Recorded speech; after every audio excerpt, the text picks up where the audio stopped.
नमस्कार विद्यार्थी मित्रांनो, सर्वांचं आपल्या ऑनलाईन प्लॅटफॉर्मवरती सहर्ष स्वागत आहे. आपण आज समोर तुम्हाला क्वेश्चन दिसतोय, हे तुमचा ग्रुप सी चा प्रिलिम्सचा पेपर आहे किंवा पूर्व परीक्षेचा पेपर आहे 2025 साली झालेला. ग्रुप सी चा हा पेपर आहे आपला 2025 ला झालेला.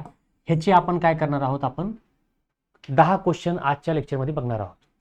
ठीक आहे, म्हणजे क्वेश्चन्स कशा प्रकारचे येतात, एक PYQ सिरीज आपण सुरू केलेली आहे. त्याच्यामध्ये आपण स्टेप बाय स्टेप सगळे क्वेश्चन्स कव्हर करणार आहोत. आपण रोज किंवा प्रत्येक सेशनमध्ये 10 क्वेश्चन बघणार आहोत. ठीक आहे, तर आता हे आजचे 10 क्वेश्चन आपण आज बघणार आहोत. ग्रुप सी 2025 च्या प्रिलिम्सचे क्वेश्चन्स आहेत. ठीक आहे, क्वेश्चनची लेवल बघा, अशाच प्रकारचे प्रश्न आपल्याला परीक्षेला येणार आहेत. अशाच प्रकारचे प्रश्न आपल्याला फेस करायचे आहेत किंवा थोडेसे टफ असतील, पण ह्याच्यापेक्षा मिनिमम लेवल किंवा लोअर लेवल नसणार आहे. ठीक आहे, तर आपण क्वेश्चन सुरुवात करूया. बघा काय क्वेश्चन सांगतोय. मुंबई आणि गोवा या स्थानकामध्ये अंतर आहे 540 किलोमीटर. मुंबई आणि गोवा याच्यातलं काय डिस्टन्स दिलेलं आहे, 540 किलोमीटर आहे. 2 रेल्वे गाड्या सकाळी 7:30 वाजता एकाच वेळी दोन्ही स्थानकावरून परस्पर विरुद्ध दिशेने निघतात. 7:30 वाजता रेल्वे निघते, तिकडून मुंबईवरून पण निघते 7:30 वाजता, गोव्यावरून पण 7:30 ला. समजा ही मुंबई आहे, गोवा आहे. इथली पण गाडी 7:30 ला स्टेशनवरून निघते, ही पण गाडी सकाळी 7:30 ला स्टेशनवरून निघते. ठीक आहे, बरं, दोघांचं डिस्टन्स किती आहे, दोघांचं अंतर मुंबई आणि गोवा याच्यामध्ये दोघांचं अंतर आहे तुमचं 540 किलोमीटर. प्रश्न एकदम सोपा आहे. 7:30 वाजता एकाच वेळी दोन्ही स्थानकावरून परस्पर विरुद्ध दिशेने निघतात. आता दोन गाड्या, एक गाडी तुमची इकडे चाललेली आहे, एक गाडी तुमची इकडे चाललेली आहे, बरोबर आहे. दोन्ही विरुद्ध दिशेने चालल्या. एकीचा स्पीड आहे 60 किलोमीटर पर आवर, हिचा स्पीड आहे 75 किलोमीटर पर आवर. दोघींचा स्पीड दिलेला आहे, दोन विरुद्ध दिशेने चालल्या. जर दोन रेल्वे गाड्या विरुद्ध दिशेने येत असतील तर त्यांच्या वेगांची बेरीज होते, त्यांच्या स्पीडचं ऍडिशन होतं. जर ते समान दिशेने असतील, समजा ही इकडे चालली, ही पण इकडे चालली, किंवा ह्या दोन्ही इकडे चालल्या, जर समान दिशेने असतील तर त्यांच्या वेगांची वजाबाकी होते. विरुद्ध दिशेने असतील, एक तर दोन्ही इकडे चालल्यात किंवा दोन्ही वेगवेगळ्या दिशेने चालल्यात, तर त्यांच्या वेगांची ऍडिशन होते, बेरीज होते. मग टोटल प्रश्न काय विचारला बघा आपल्याला, तर त्या दोन्ही गाड्या एकमेकांना किती वाजता भेटतील.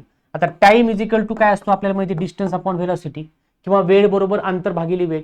आता अंतर किती आहे आपल्याला दिलेलं आहे 540, टोटल अंतर दिलेलं आहे 540. आता त्यांचा वेग किती आहे, तर दोन्ही परस्पर विरुद्ध दिशेने विरुद्ध दिशेने चाललेले आहेत. याचा अर्थ विरुद्ध दिशेने चालल्यावरती काय होणार आहे, 60 आणि 75 दोघांची जर बेरीज केली ती होते 135. 540 भागिले 135 जर तुम्ही सॉल्व्ह केलं, जर कट केलं तर उत्तर येतं 4. तर T इज इक्वल टू 4, म्हणजे 4 तासामध्ये ते एकमेकांना क्रॉस करतील किंवा भेटतील. मग 4 तासामध्ये, सकाळी निघल्या 7:30 वाजता, 8:30, 9:30, 10:30 आणि 11:30, 4 तासामध्ये म्हणजे ऑप्शन नंबर 4, सकाळी 11:30 वाजता त्या गाड्या एकमेकांना क्रॉस करतील किंवा एकमेकींना मिळतील किंवा भेटतील. ठीक आहे, इथपर्यंत डाऊट आहे का. बघा प्रश्न बघा, समजून घ्या. प्रश्न एकदम सोपा होता. विरुद्ध दिशेने चालले असतील तर आपल्याला ऍडिशन करायची आहे. सेम डायरेक्शन चालले असेल तर आपल्याला काय करायचं आहे, त्यांची सबस्ट्रॅक्शन करायचं. कोणाचं, वेगाचं किंवा व्हेलॉसिटीचं करायचं आहे.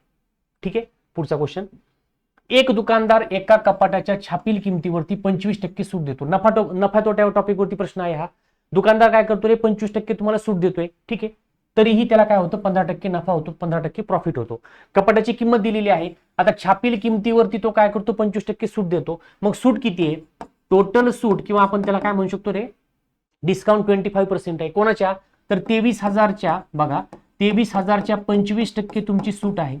0 कॅन्सल, 0 कॅन्सल, 25 0 0, 25 3 75 ला 5 हात 40, 7 25 2 50, 50 आणि 7 57, 5,750 रुपयाची सूट आहे. कशावरती सूट असते, तुमच्या छापील किमतीवरती किंवा तुमच्या प्रिंटेड प्राइस वरती सूट असते, डिस्काउंट असतं. प्रिंटेड प्राइस किती आपली 23,000, 23,000वरती सूट किती आहे, 5,750 आहे. मायनस करा, 0, 10तून 5 गेले, 5 हातचा आला 1, 10तून 8 गेले 2, हातचा आला 1, 13तून 6 गेले 7, हातचा आला 1, आणि 17,250. म्हणजे हे कपाट पडलं आपल्याला 17,250 रुपयाला. कपाट त्या दुकानदाराने दिलं. कपाट 17,250 ला देऊन सुद्धा त्या दुकानदाराला काय झालं रे, 15% नफा झाला, 15% प्रॉफिट झाला. बघा आता सोपं, इथं काय करायचं, फॉर्म्युला पण याला, पण आपण विदाऊट फॉर्म्युला जाऊया. मी म्हणतो की माझं 100 रुपयाची वस्तू आहे, 15% नफा म्हणजे मी कितीला विकली पाहिजे, 115 ला विकली पाहिजे. सेम ह्या माणसाने सुद्धा काय केलं, 15% नफा कमवला, म्हणजे वस्तू विकली कितीला, 17,250 ला विकून सुद्धा त्याला काय झालेलं आहे, 15% नफा झाला.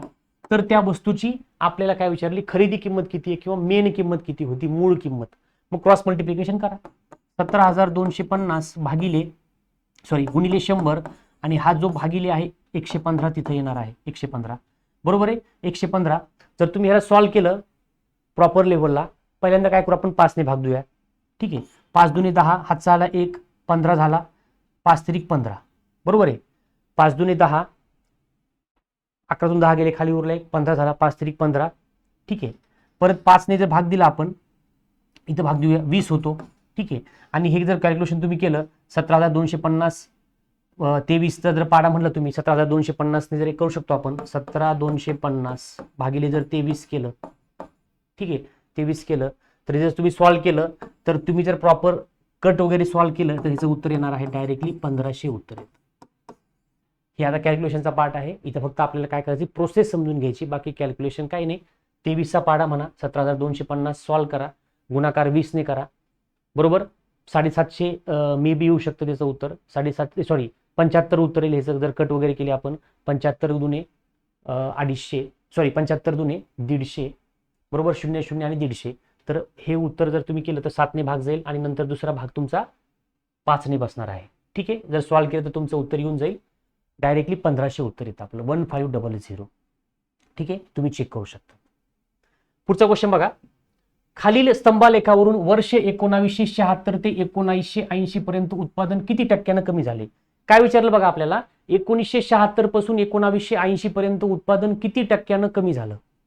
आता मला सांगा 1976 ला उत्पादन किती होतं तुमचं 3000 होतं 1980 ला 500 होतं म्हणजे 3000 माझं उत्पादन होतं ते झालं 500 3000वरून 500 झालं म्हणजे कितीनं कमी झालं तर ते 2500 कमी झालं 2500 कमी झालं 1976 ते 1980 2500 कमी झाली. कोणाच्या कंपॅरिझन मध्ये तर मूळ उत्पादन जे असते त्याच्या कंपॅरिझन मध्ये 3000च्या कंपॅरिझन मध्ये गुणिले 100 करा 00 कॅन्सल 2 शून्य गेले हा शून्य गेला हा गेला 25 गुणिले 10 250 भागिले 3 3 8 24 खाली उरला 1 10 झाला 3 त्रिक 9 83 पॉईंट काहीतरी उत्तर येतं. ऑप्शन नंबर 2 83.33 एकच ऑप्शन आपल्याकडे आहे 83.33%. प्रॉपर लेवलला समजून घ्या क्वेश्चन काय विचारलेला आहे कशा पद्धतीने विचारतायत तशा अनुषंगाने आपल्याला सॉल्व्ह करायचं आहे. ठीक आहे पुढचा क्वेश्चन बघा जर चौरसाची बाजू 25% वाढवली तर त्या चौरसाचे क्षेत्रफळ किती टक्क्यानं वाढेल. चौरसाची बाजू 25% वाढवली तर क्षेत्रफळ किती टक्क्यानं वाढेल. ह्याला एक फॉर्म्युला आहे किंवा बेसिक लेवलला पण बघू शकतो आपण बरोबर x अधिक y अधिक xy भागिले 100 हा फॉर्म्युला आहे. x म्हणजे किती टक्क्यानं वाढली 25% वाढली अधिक परत 25% बरोबर अधिक 25 गुणिले 25 भागिले 100 25% वाढवलंय. ठीक आहे 25% वाढवलं आहे 25 आणि 25 50 झाले अधिक 25 वर किती होतो 625 भागिले 100 जर तुम्ही पॉईंट शिफ्ट केला हा 50 होतो अधिक हा पॉईंट इथं आहे तुम्ही जर 2 घर पाठीमागे आला ती 2 घर पाठीमागे या 6.25 होईल 50 आणि 6 किती होतं रे 56.25 टक्के आहे ना पर्सेंटेज रुपये नाही 56.25 56.25 कुठे ऑप्शन नंबर 3 क्षेत्रफळ किती टक्क्यानं वाढलं तर 56.25 टक्क्यानं 56.25% तुमचं क्षेत्रफळ वाढलेलं आहे. जमते का सगळ्यांना प्रॉपर लेवलला इथपर्यंत चेक करा. ठीक आहे किंवा तुम्ही एखादी बाजू घेऊ शकता समजा आता काय करायचं स्क्वेअर घ्यायचा त्याचं क्षेत्रफळ काढायचं तुम्ही एक बाजू घ्या अंदाजे नंतर त्याचं नंतर ती बाजू काय रे 25% वाढवा नंतर क्षेत्रफळ काढा नंतर कंपॅरिझन तुम्ही करू शकता. दोन्ही पद्धतीनं तुम्हाला करता येईल. ठीक आहे एकदा चेक करा. सरळ व्याजाने 5000 रुपयांची रक्कम 3 वर्षामध्ये 5600 होती. आता बघा एखाद्याने पैसे घेतले सरळ व्याजाचा प्रश्न आहे 5000 रक्कम घेतली 5000 रक्कम तुमची किती झाली रे 5600 झाली 3 वर्षामध्ये म्हणजे किती रुपये तुम्ही एक्स्ट्रा दिले तर तुम्ही 600 रुपये एक्स्ट्रा दिले 600 रुपये तुम्ही जे व्याज दिलेलं आहे तर सरळ व्याजामध्ये लक्षात घ्या तिन्ही वर्षासाठी तुमचं व्याज काय असतं रे समान असतं. तुम्ही पहिल्या वर्षी 200 दिले दुसऱ्या वर्षी 200 आणि तिसऱ्या वर्षी 200 तिन्ही वर्षी तुम्ही काय केलं 200 रुपये दिलेले आहेत. सरळ व्याज किंवा सिंपल इंटरेस्ट प्रत्येक इयरसाठी सेम असतो बरोबर. तिन्ही वर्षासाठी मी काय केलं 200 रुपये दिले 600 रुपये देऊन टाकले इथपर्यंत क्लिअर आहे. बर 5000 रुपये होते तर ते 3 वर्षामध्ये किती झाले 5600 रुपये झाले 5600 रुपये झाले. मग मला सांगा हे 5000 होते 5600 झाले 200 रुपये प्रत्येक वर्षी दिलेले आहेत मी. आता 5000 वरती जर एका वर्षाचं व्याज काढलं आपण तर आपल्याला इंटरेस्ट रेट मिळेल.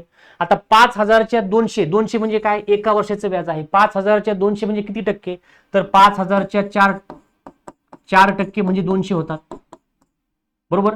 50 चौक 200 म्हणजे याचा अर्थ रेट ऑफ इंटरेस्ट किती आहे आपला, तर 4% आहे. रेट ऑफ इंटरेस्ट किती आहे आपला, 4%. 200 कसं काय, कारण एका वर्षाचं व्याज मी काढतोय. मी इथं काय केलं, 5000 गुणिले 4 केलं, बरोबर.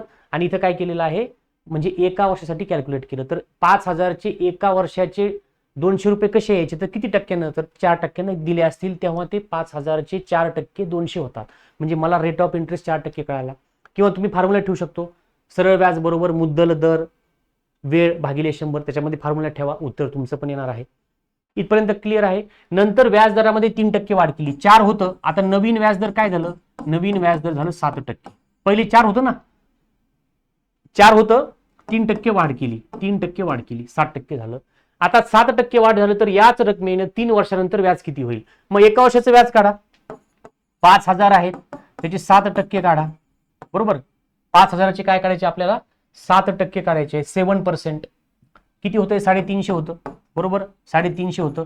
एका वर्षाचं व्याज 350, 3 वर्षाचं व्याज किती येईल, 350 गुणिले 3, 1050, बरोबर ना. एका वर्षाचं एवढं आहे, 3 वर्षाचं किती येणार, तर 1050 रुपये व्याज येणार. मग आपण रक्कम किती पैसे होतील, किंवा रक्कम परत किती करणार आहे आपण, किंवा किती रुपये त्या माणसाला देणार आहे. आपण घेतले 5, 1050 व्याज द्यायचं म्हणजे 5 आणि 6, 6050 रुपये आपण काय करणार आहोत त्या व्यक्तीला, किंवा 3 वर्षानंतर त्या 5000 रुपयाचे 6050 रुपये होणार आहे. 6050 रुपये होणार आहे. क्लिअर आहे कितपर्यंत. म्हणजे इथं बघा, कॅल्क्युलेशन केले, फॉर्म्युला कोणताच वापरलेला नाहीये, फॉर्म्युले सुद्धा वापरायची आपल्याला गरज नाहीये. विदाउट फॉर्म्युला आपण एक एक प्रश्न बघणार आहोत. तशा पद्धतीने आपल्याला सगळ्या गोष्टी समजायला पाहिजेत. ठीक आहे, बरं. 10 स्त्रिया एक काम 7 दिवसात पूर्ण करतात, 10 मुले तेच काम 14 दिवसात पूर्ण करतात. आता मी काय करतो, 10 स्त्रियाला मी काय करतो, उमन लिहितो. 10 स्त्रिया बरोबर एक काम 7 दिवसात करतात, 7 दिवसामध्ये. आणि सेम काम 10 मुलं, सेम काम आहे ना, मग 10 मुलाला मी काय लिहितो, 10 बॉईज ते काम 14 दिवसात करतात. बघा, 10 वुमन म्हणजे टोटल काम किती येणार, तर 10 वुमननं किंवा 10 लेडीजनं 7 दिवस काम केलं, ते काम 10 मुलांनी 14 दिवस केलं. हे दोघांचे काम इक्वल आहेत. कामाचं किती आहे टोटल काम मी ते कॅल्क्युलेट केलं, बरोबर. आता लक्षात घ्या, हा 10 आणि हा 10 गेला, 7 एक 7, 7 दुने 14. म्हणजे इथं काय राहिलं, वुमन किंवा वन वुमन म्हणू शकतो आपण, एक महिला किंवा एक स्त्री ही 2 मुलांनी एवढं काम करते. म्हणजे एक महिला जेवढं काम करते तेवढे कामासाठी 2 मुलं आपल्याला गरजेचे आहेत. आता मला सांगा, 10 स्त्रिया एक काम 7 दिवसात करतात, बरोबर. 10 स्त्रिया एक काम 7 दिवसात करतात, बरोबर, 7 दिवसात करतात. आता तेच काम 5 स्त्रिया आणि 10 मुलं किती दिवसात करतील, तेच काम किती आहे रे, 5 स्त्रिया 5 वुमन, आणि त्यांनी काय सांगितलं, 5 वुमन आणि 10 मुलं म्हणजे 10 बॉईज हे काम किती दिवसात करतील. आपल्याकडे 5 मुलं वुमन आहेत किंवा 5 महिला आहेत, 5 स्त्रिया आहेत आणि 10 आपल्याकडे मुलं आहेत. तर हे मिळून ते काम किती दिवसात करतील. आता इथं मला वुमनचा माहिती, मला म्हणजे मला काय करावं लागेल, ह्या बॉईजला किंवा ह्या मुलांना महिलामध्ये कन्वर्ट करावं लागेल. म्हणजे याचा अर्थ काय करावं लागेल, इथं एक वुमन म्हणजे 2 मुलं आहेत, बरोबर, बरोबर. म्हणजे इथं एक जणाचं काम, एक महिला असेल तर इथं काय होतं, 2 मुलं आपल्याला लागतात. इथे 10 जण दिलेत म्हणजे 5 वुमन तर ऑलरेडी आहेच आपले. मग 10 मुलांच्या ऐवजी मी 5 वुमन लिहू शकतो का रे, लिहू शकतो मी, कारण की 5 मुलं वुमन, सॉरी 5 वुमन तर ऑलरेडी आहेत. 10 मुलं म्हणजे काय, कारण बघा इथं जर मी केलं की 5 ने गुणाकार केला तर 5 वुमनचं काम किती होणार रे, किंवा इथं जर मला 10 पाहिजे तर 5 ने गुणाकार केला तर 10 मुलं बरोबर 5 वुमन होणार आहे. म्हणजे 10 मुलांची किंमत होणार आहे 5 वुमन. म्हणजे 5 वुमन 5 आणि 5 किती झाले तर 10 वुमन. म्हणजे हे सेम काम 10 वुमन किती दिवसात करणार, किती दिवसात म्हणजे इथं डेज लिहितो. बघा इथं काय करतो मी, डेज लिहितो. 10 वुमन गुणिले 7 मुलं बरोबर 10 वुमन गुणिले किती डेज, किती दिवस लागणार. हे 10 वुमन कॅन्सल झालं. डी इज इक्वल टू 7 किंवा किती दिवसात रे, डी म्हणजे 7 दिवसामध्ये तेवढं काम होणार आहे. कोणाकडनं, 5 वुमन आणि 10 मुलांकडनं, किंवा 5 स्त्रिया आणि 10 मुलांकडनं.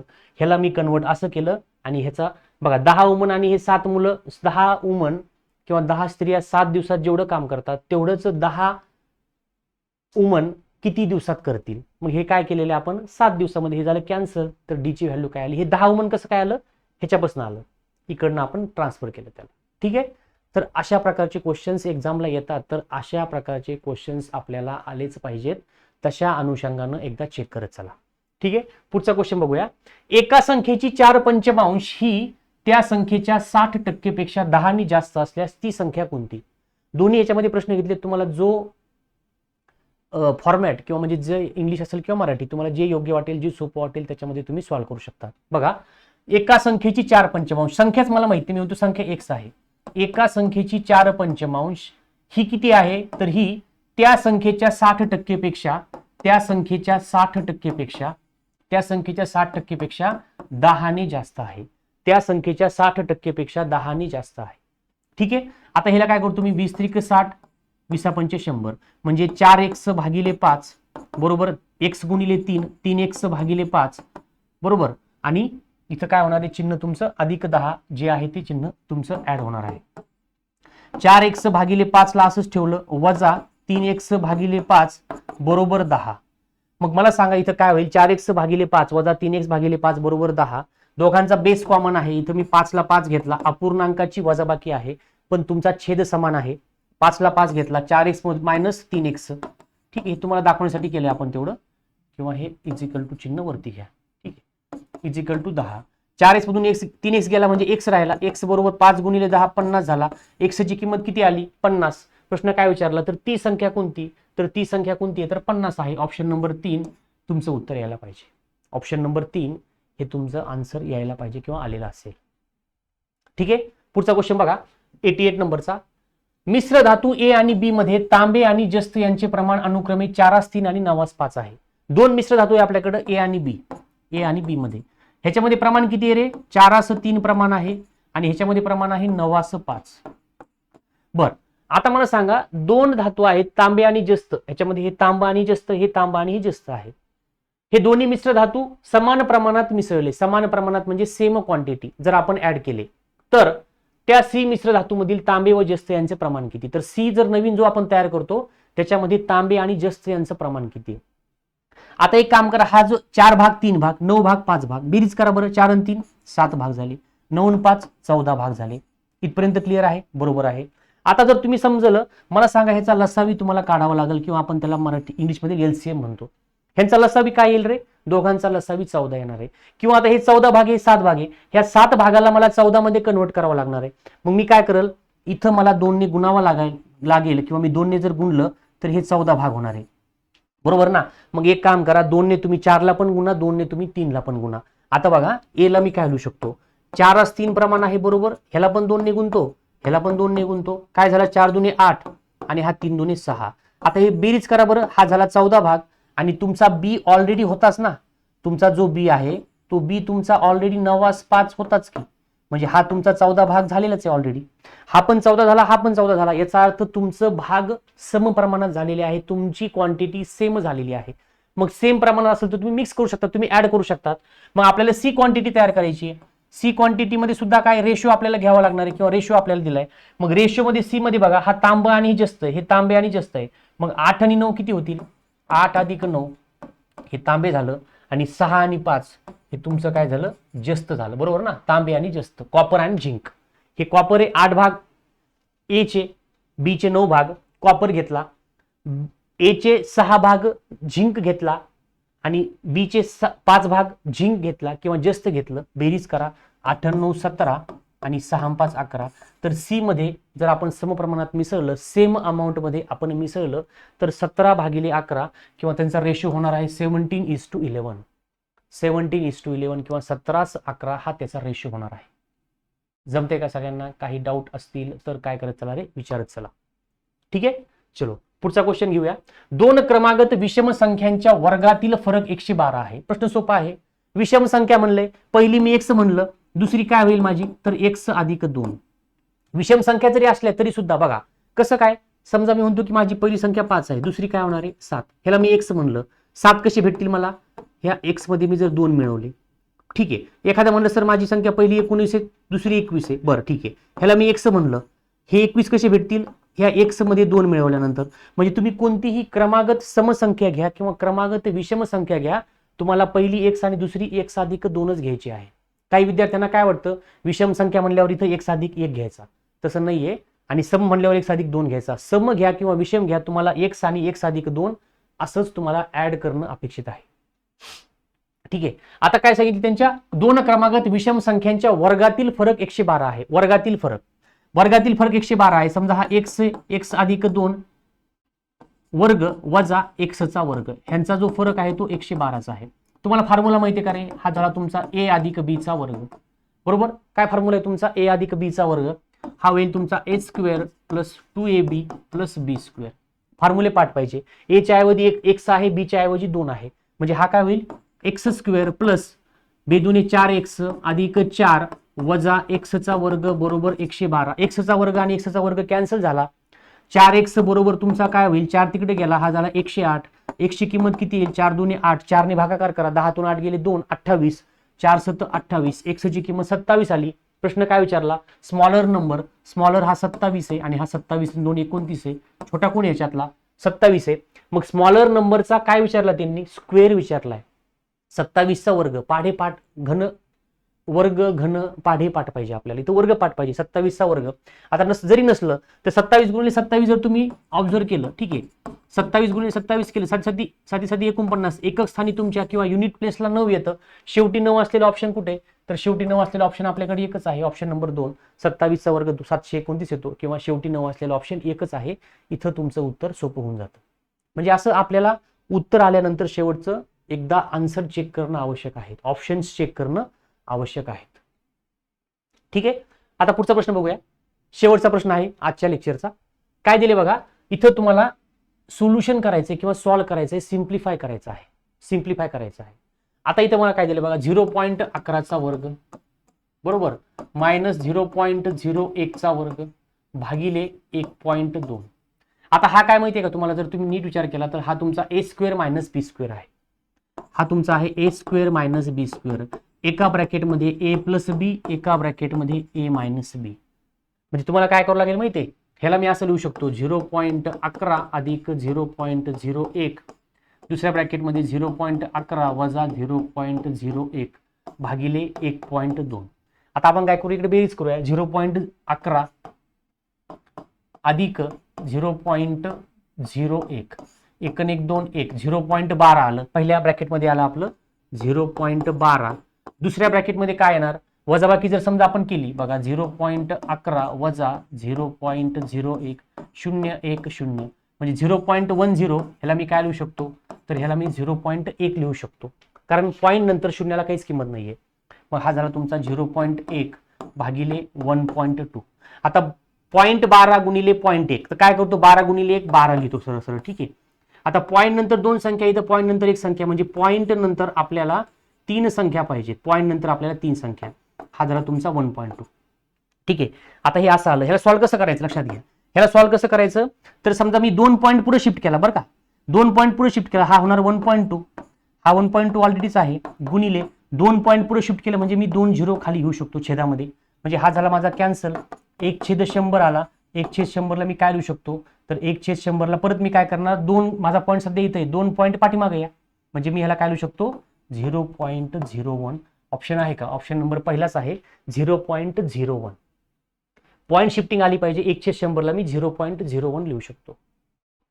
तर अशा प्रकारे आपण मॅथ्सचे तुमचे 10 क्वेश्चन्स जे की तुमच्या कंबाईन ग्रुप सी च्या प्रिलिम्सला मागच्या वर्षी 2025ला विचारलेले होते ते आपण घेतलेले आहेत.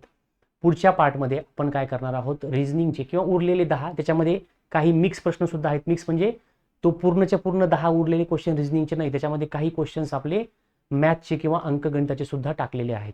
ठीक आहे, म्हणजे असे टोटल 20 प्रश्न असतात जनरली बघा, तर त्यांनी असं सेग्रिगेशन केलेलं आहे बऱ्यापैकी, म्हणजे 10-10 नसतंय बऱ्यापैकी. आता काय झालेलं आहे, आयोगाचा ट्रेंड बदललेला आहे, तर जवळपास 10 ते 12 प्रश्न तुमचे अंकगणितावर येतात आणि 7 ते 8 प्रश्न तुमचे बुद्धिमत्तेवरती येतात, कारण बुद्धिमत्ता जनरली सोपं आहे, पेपर त्यांना थोडा अवघड करायचा आहे, कॉम्पिटिशन वाढलेली आहे, त्यासाठी त्यांनी अंकगणिताचे क्वेश्चन जास्त टाकण्याला सुरुवात केलेली आहे.